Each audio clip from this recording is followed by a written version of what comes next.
जेठानी जी बेटी जाती आड़ी ससुरा विदाई होता बड़ी दुख के घड़ी बा करेजा फाटोता बेटी के रोवाई सुन के।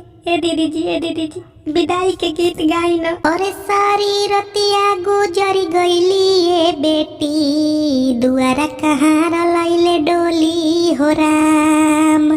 सारी रतिया गुजरी गईली ए बेटी दुआरा कहाँ लैले डोली हो राम। करत विदाई अखिया भरी गईली ए बेटी कैसे माई रही है अकेली हो राम। पूरा बचपनवा नैहर में बितावलू अब काहे होलू पराई हो राम। पूरा बचपनवा नैहर में बितावलू अब काहे होलू पराई हो राम। झर झर लोरावा नया नवा से बरी से कैसे में करी विदाई हो राम।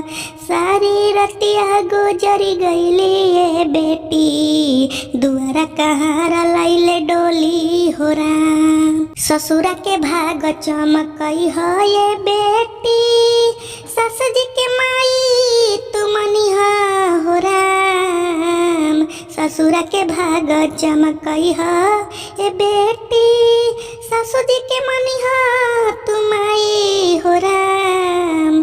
देवरु के भैया ननदी के बहिनिया ससुर के बाप नियन जनी हो राम। सारी रतिया गुजरी गईली ए बेटी दुआरा कहाँ लैले डोली हो राम।